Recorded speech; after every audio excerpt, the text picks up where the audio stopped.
हनुमान जी ने कैसे तोड़ा सुदर्शन चक्र का घमंड। दोस्तों, सुदर्शन चक्र जो कि भगवान श्री कृष्ण का भयानक शस्त्र माना जाता है, लेकिन एक बार सुदर्शन चक्र को अपने ऊपर ज्यादा ही घमंड हो गया था।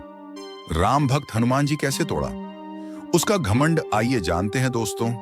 एक बार भगवान श्री कृष्ण रानी सत्यभामा के साथ द्वारिका सिंहासन पर विराजमान थे और उन्हीं के पास गरुण और सुदर्शन भी मंडरा रहे थे।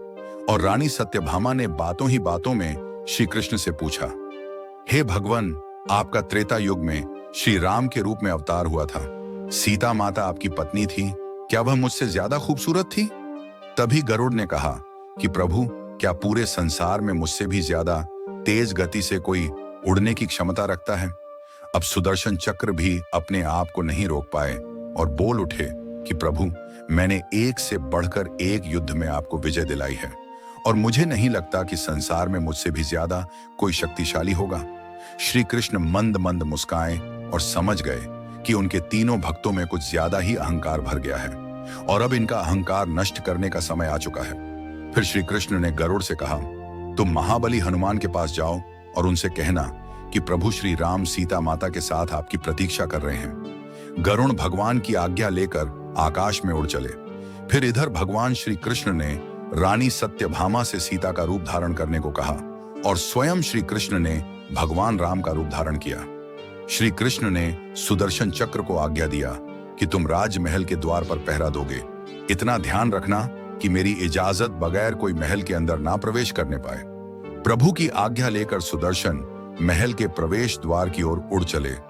गरुड़ हनुमान के पास पहुंचकर बोले कि हे श्रेष्ठ वानर, भगवान श्री राम और सीता माता द्वारिका में आपका इंतजार कर रहे हैं, इसलिए आप मेरी पीठ पर बैठ जाओ, मैं आपको शीघ्र ही द्वारिका पहुंचा दूंगा। हनुमान जी ने कहा, आप मेरी चिंता छोड़िए, मैं स्वयं ही आ जाऊंगा। गरुड़ ने सोचा, हनुमान जी तो जल्दी नहीं पहुंच पाएंगे क्योंकि वे बूढ़े हो चुके हैं।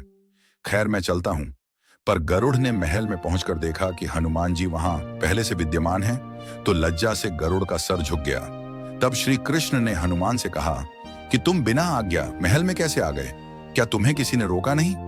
हनुमान जी ने सिर झुका के श्री कृष्ण जी से कहा, प्रभु रोका था पर। फिर श्री कृष्ण जी बोले, फिर क्या हनुमान? हनुमान जी ने अपने मुंह से सुदर्शन चक्र निकाल के रख दिया और कहा कि आपसे मिलने से इस सुदर्शन ने रोका, इसलिए इसे मुंह में रखकर आपसे मिलने आना पड़ा। मुझे क्षमा करें। प्रभु श्री कृष्ण मन ही मन मुस्कुराने लगे। फिर हनुमान जी ने हाथ जोड़ते हुए श्री कृष्ण से कहा, भगवान, आज आपने माता सीता के स्थान पर किस औरत को सिंहासन पर बिठाया है? अब रानी सत्यभामा के सुंदरता का अहंकार पलक झपकते ही चूर चूर हो गया था। सुदर्शन चक्र, रानी सत्यभामा व गरुड़, तीनों का घमंड चकनाचूर हो गया था। तीनों प्रभु की लीला को समझ गए थे।